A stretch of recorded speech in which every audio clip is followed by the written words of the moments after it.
Avvalambor assalomu alaykum. Havas futbol media ligi kubogi bahsi boshlanishiga biroz ozgina vaqt qoldi. UzDSF jamoasiga qarshi bugun maydonga tushasizlar. Bilamiz, bu Suv jamoasi 8 ga 8 formatida uchinchi jamoani qiynab qo'yadi. Ko'rganmiz o'yinlarini. Bugun fikringiz qanaqa? Jamoa murabbiy sifatida 11 ga 11 formati jamoa bunga tayyormi? Jamoa tayyor, bunga trenovka qilib qo'yamiz. Shunga boshlangandan shuni trenovka qilib, taktika tuzib, shu komandani ham o'rgandi, komanda ham kuchli ekan. Shunga qarab sostav tuzdi, taktika tuzdi. Xudo xolasa amalda ko'rsatamiz. Necha sistemada o'ynaysizlar? Hop. 4-5-1 da o'ynaymiz. Himoyaviy taktikada o'ynaymiz. Qarshi hujumga moslashgan. Rahmat, omad tilaymiz bu Suv jamoasiga. Sog' bo'ling.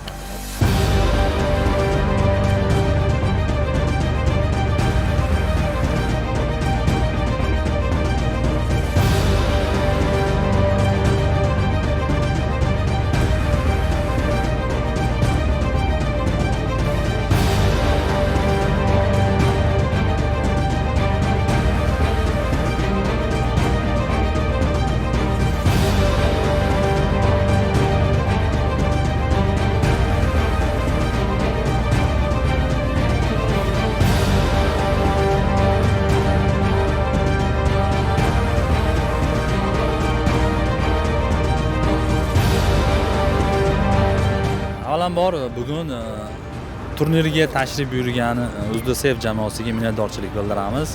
Ko'rdik, yaxshi jamoa shakllantirilmoqda. Umuman olganda birinchi bo'lim va ikkinchi bo'lim haqida qisqacha fikringiz qanaqa jamoa haqida?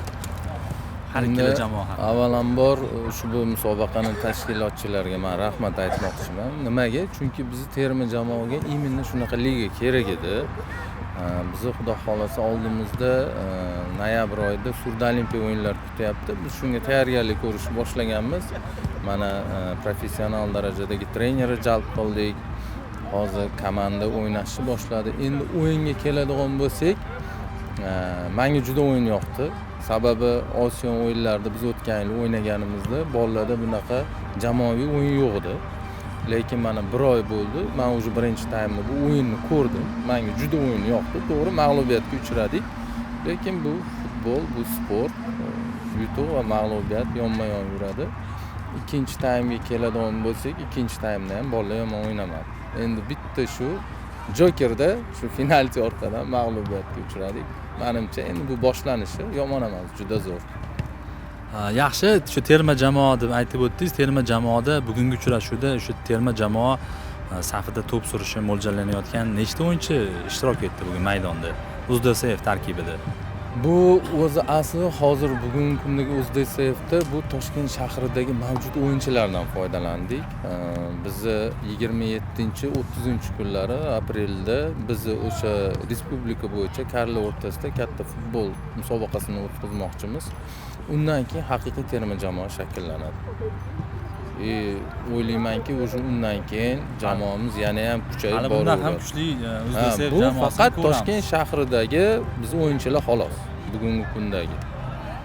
Yaxshi ko'rdik, o'sha asosan qanotlardan hujumlar uyushtirish yaxshi tashkil qilinibdi jamoada. Bu uchun o'sha murabbiylar qo'llayotgan taktikalar, sxemalar jamoalar o'rtasida yaxshi o'yinchilar o'rtasida yaxshi tushuntirishlar olib borilmoqda ekan. Aytib o'tganingizdek, shu turnir tashkilotchilari tomonidan yangilik sifatida kiritilgan karta jamoa mag'lubiyatiga sabab bo'ldi. Ushbu kartalar haqida fikringiz qanaqa? O'zi umuman olganda media ligasi haqida, Havas futbol media ligasi haqida ham qisqacha gapirib ketsangiz.